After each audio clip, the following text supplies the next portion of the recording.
Howdy, folks, and welcome back. Hope you're all blessed and doing okay out there. Well, for today's video, I present to you the Durango and Silverton Railroad presents Rebirth of a Locomotive. This is about the restoration and rebirth of engine 482, and this program is narrated by the great C.W. McCall, who was a country singer as well, known for such hits as the Silverton Train and many more.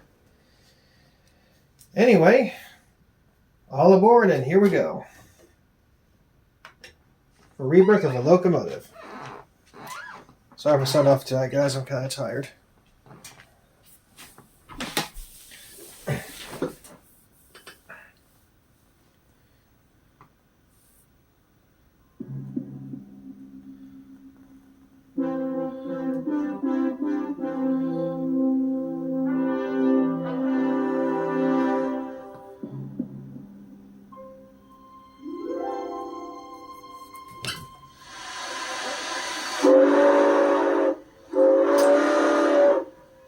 Proud as a peacock and strutting her stuff, locomotive number 482 began her new life on May 2nd, 1992, as she pulled the world-famous Silverton train out of Durango, Colorado, at 8:30 a.m. sharp.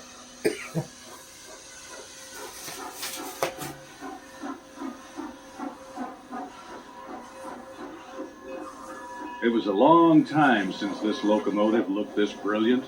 Over 33 years, in fact. You see, she ended her first life on the narrow gauge with the Denver and Rio Grande Western Railroad in April of 1959. At that time, business on the narrow gauge just wasn't what it had been in the past. And instead of making expensive routine repairs to 482's boiler, the Rio Grande just stored her away in the Alamosa, Colorado yards.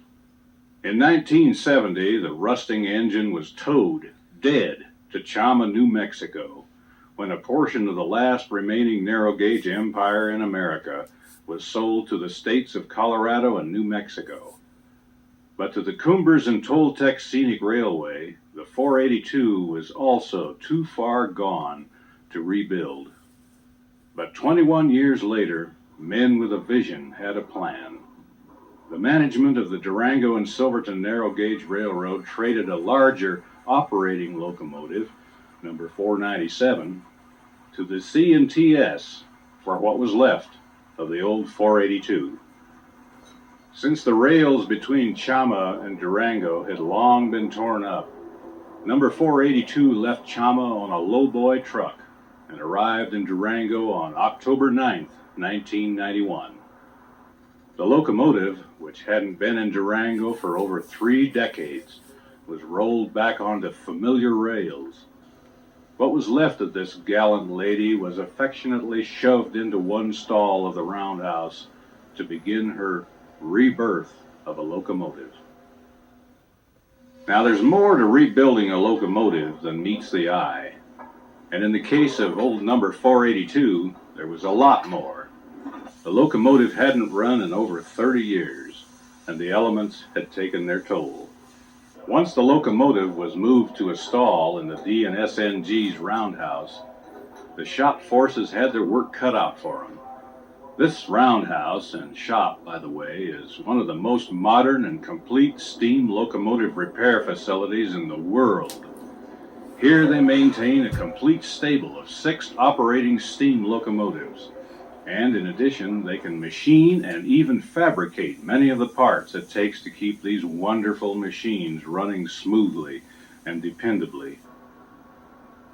A locomotive has thousands and thousands of parts, and all of these had to be removed, inspected, and rebuilt as needed before the 482 could again safely return to the narrow gauge rails. Many parts had already been removed by the engine's previous owners, but there was still plenty of locomotive and tender to work on, over 119 tons of it, in fact.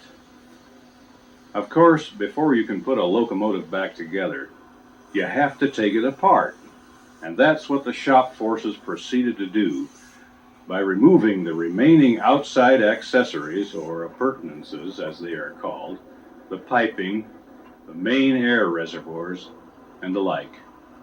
The 482 is then jacked up, and the spring rigging that the locomotive rides on was unlaced. A dolly truck was put under the rear to support the weight. The side rods, which transfer the back and forth power of the steam pistons to the wheels, were removed and sent to the machine shop to be bored and have their bushings renewed. The heaviest of these rods weighs in excess of 500 pounds on this locomotive, known in railroad classification circles as a K36, the K standing for Mikado class, or 282 wheel arrangement, and the 36 representing 36,000 pounds of tractive effort. All 8 drive wheels were carefully lowered into the drop pit. The wheels were then raised out of the drop pit and sent to the machine shop for cleaning and inspection. The driver boxes, which are located between the outside counterbalances and the wheels, were removed from the journals, and the old babbitt melted off the sides of the boxes. New crown brasses were installed and bored to the size of the journals. Crown brasses are the brass bearings for the locomotive drive wheels. Also, new babbitt was poured and machined for the correct lateral conditions of the working locomotive. New grease cellar boxes were fabricated and repacked with grease. Grease cellars are boxes that hold the brick grease, which lubricates the locomotive journals. Everything was reassembled onto the journals, properly fit and checked. The Durango and Silverton Narrow Gauge Railroad has the capacity to do a lot of things you just won't find in most other machine shops anywhere in this world.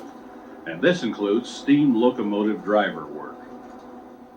The counterbalances were pressed off their drivers with the railroad's 600-ton wheel press, specially designed and built by the DNSNG for this purpose.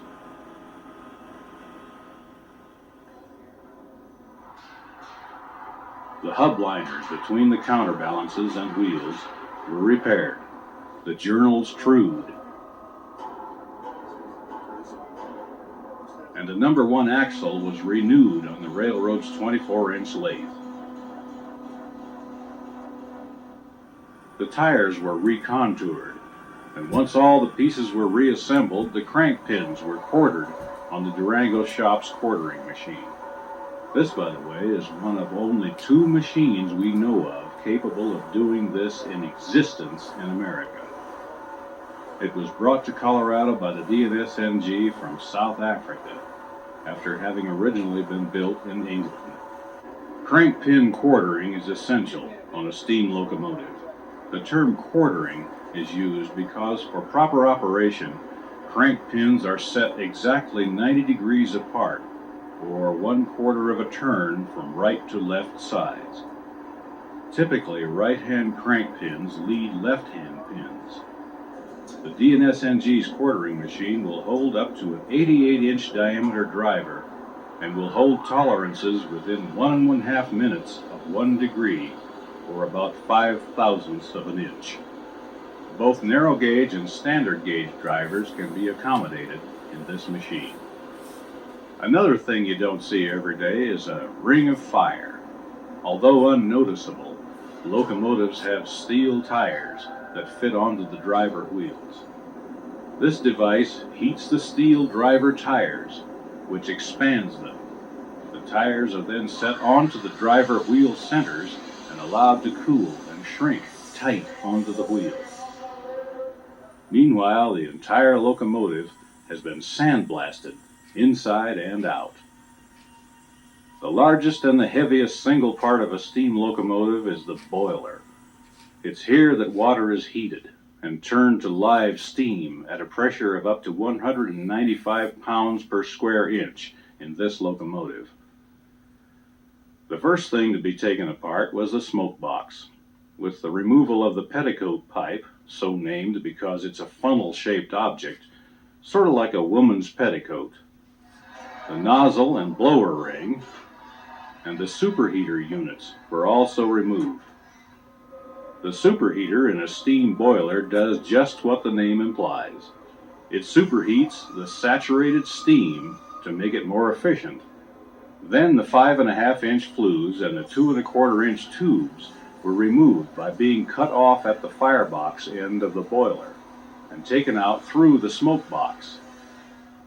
The throttle valve, which sits inside the rear dome on the locomotive, was disassembled. All the seats were reground and the entire linkage rebuilt.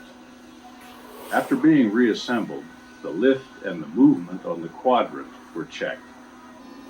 Since the throttle is what provides steam to the pistons, it's important that all the pieces fit together real well.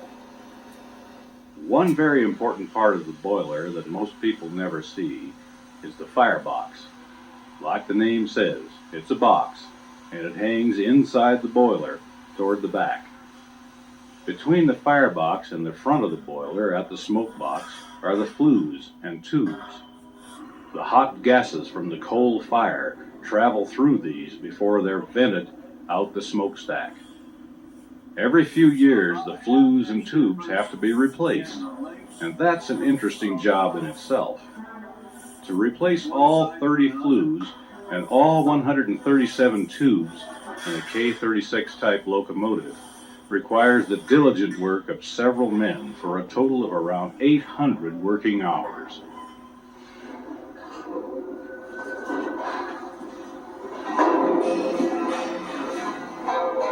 The interior of a boiler without its flues and tubes is really nothing more than a long barrel with perforated ends.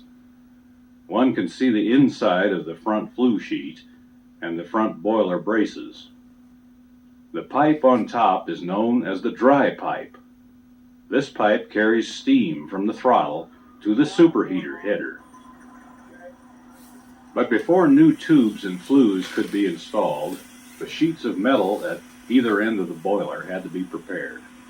In the case of putting in an entirely new flue sheet, the metal has to be carefully cut and shaped.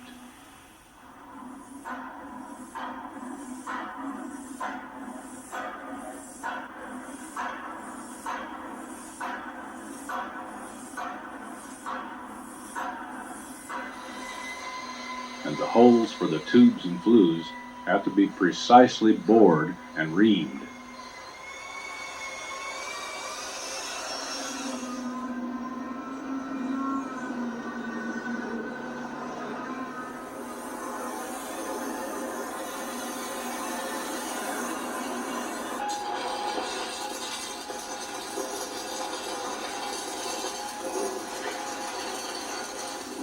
Swedging the flues is one of the more interesting, if not noisy, parts of boiler work.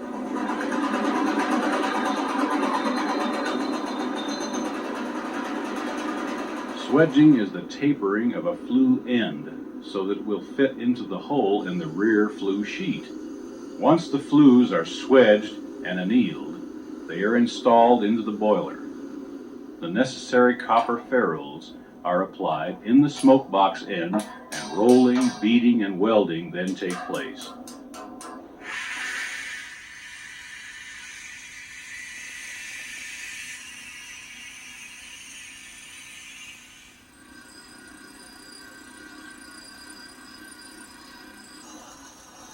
To do this to the specifications required by safety standards is another art the Durango and Silverton folks are experts at. To hold the firebox in place in the boiler, stay bolts are used. There are two types, rigid and flexible. Rigid stay bolts are much like long rivets. They're typically threaded into the outside boiler shell and inside firebox sheets and riveted over on both ends. Flexible stay bolts serve the same purpose, but they're threaded and riveted only on the firebox sheets. All of the 1,024 stay bolts on number 482 undergo a visual and a hammer test. After all the interior boiler work is completed, the dome lid is set into place. This removable disc, made of 1-inch thick steel plate, allows the only access into the interior of the boiler. With it bolted down securely in place, the boiler is now a pressure vessel ready to test. This is done hydrostatically by pumping the boiler full of water above its maximum allowable working pressure. Water is used as opposed to air or steam, so that any leaks can be readily seen. Now that the heart of the locomotive has proven itself, it's time to add to it. The front end assembly in the smoke box is put back together. Then the smoke box door is bolted tight. To insulate the boiler, lagging is used. It's applied in blocks and wired into place from 1.5 to 2 inches thick. And the firebox area is covered with an insulating cement. Then the part you see on the boiler, the jacket, is applied. It's simply sheet metal, which holds the lagging in place and protects it from damage. Now we have a fairly complete locomotive, but we still need something for it to ride on and make it go. The drivers are put back after the binders are removed. Binders are the bottom portion of the frame, directly beneath the drivers. Looking through the frame pedestal jaws, one can see the binders being removed. Special care has to be taken to make sure the drive wheels are parallel with the locomotive frame, as well as the exact distance apart, so the motion of all the moving parts is synchronized. Brass shims, called shoes and wedges, are used to locate the driver boxes in exactly the proper position between the frame pedestal jaws. This process is called layout of shoes and wedges, and it has to be done with great care so that there's harmonious movement of all the driving and running gear. After the drivers are reinstalled, the driver springs are set into place on their saddles, the spring rigging relaced, and the locomotive lowered back down onto its suspension. There's been plenty of other work going on. The steam-driven air compressor has been rebuilt. It's known as a Westinghouse 8.5-inch cross-compound air compressor. Compressed air is stored from the compressor in tanks that sit horizontally along both sides of the locomotive. These tanks are called main reservoirs and supply air for things like the bell and the firebox door opener, as well as, of course, the air brakes. The mechanical lubricator is installed. This is actuated by the movement of the valve motion, and it lubricates the valves, the cylinders, and the flange oilers. Then there's the hydrostatic lubricator, which mixes oil with the steam used to drive the air compressor. You gotta have electricity to run the headlight, the backup light, and the cab lights. And this neat little steam-driven power plant is called the dynamo. It's a steam-powered turbine which generates enough 24-volt DC to power a headlight, which can be seen over 2 miles away in broad daylight. If you're going to make steam in the boiler, you've got to have water. And to get the water from in the tender tank up to 195 pounds of pressure inside the boiler, an injector or inspirator is used. There's one on each side of the locomotive, and they use the Venturi principle. Next, the gauges are installed. A steam gauge to determine boiler pressure, and air gauges that give the engineer important information: main reservoir pressure, brake pipe pressure, independent and straight air pressures. Remember, air operates the brakes.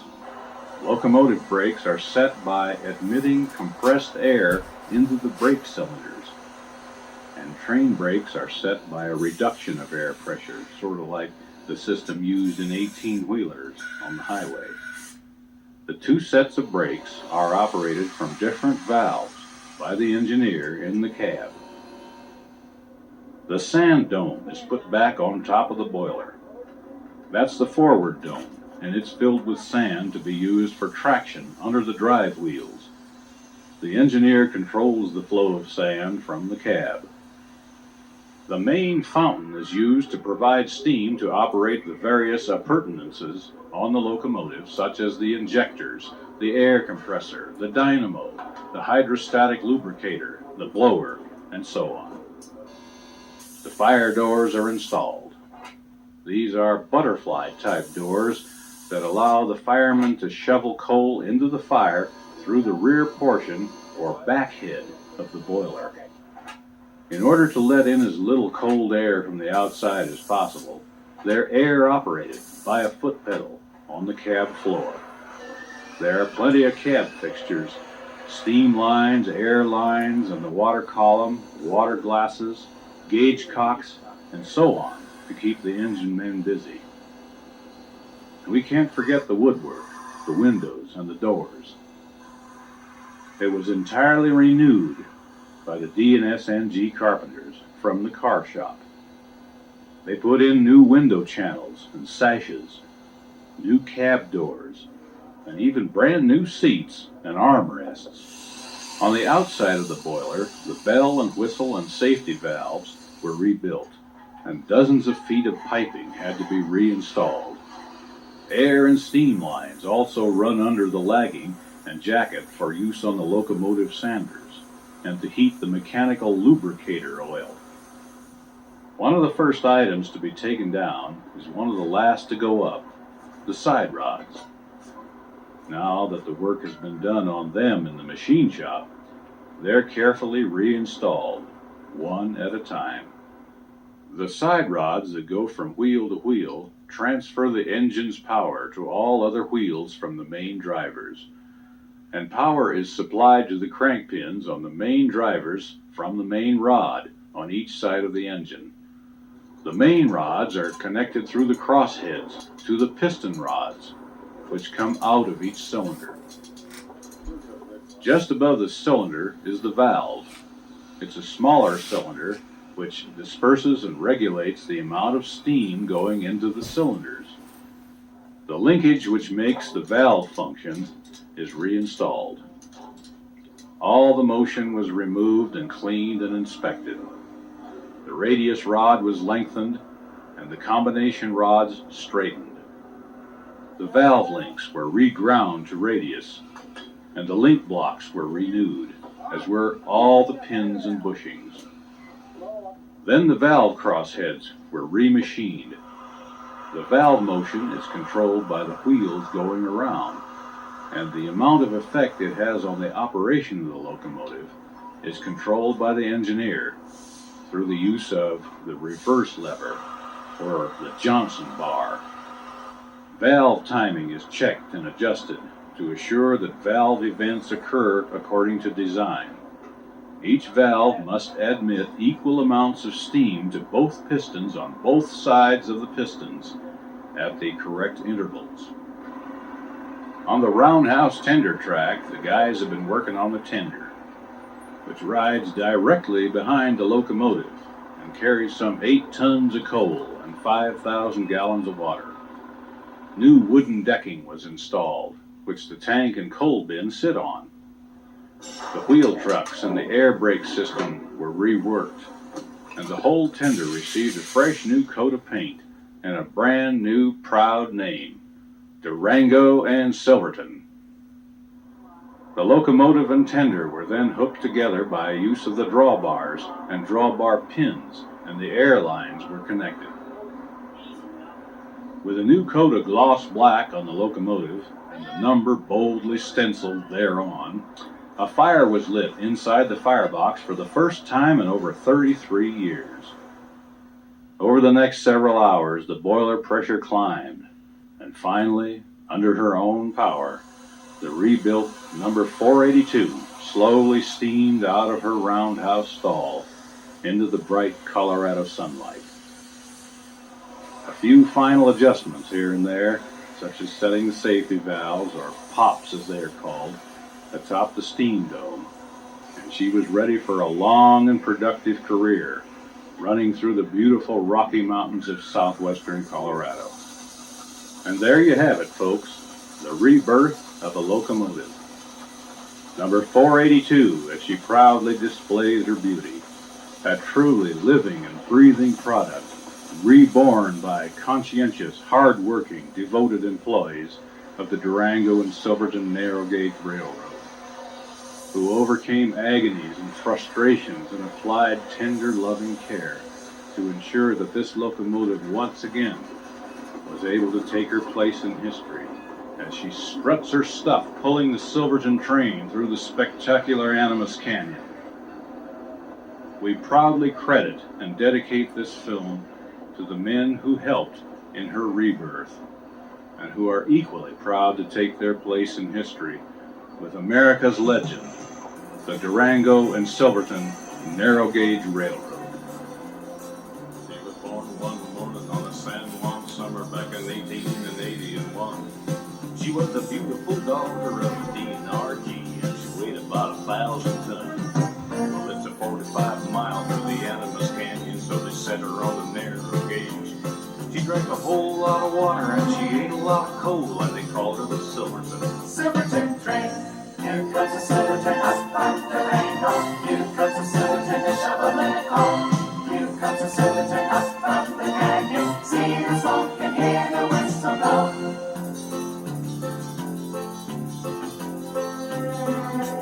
Well, now listen to the whistle in the rockwood cut on the high line of Silverton town. And you're gonna get a shiver when you check out the river with 400 feet straight. And there you have it. What a very interesting video tip, and not bad to end with that awesome song. Well, until next time, please be safe around trains. Like, share, subscribe, and comment, and God bless. See y'all next time.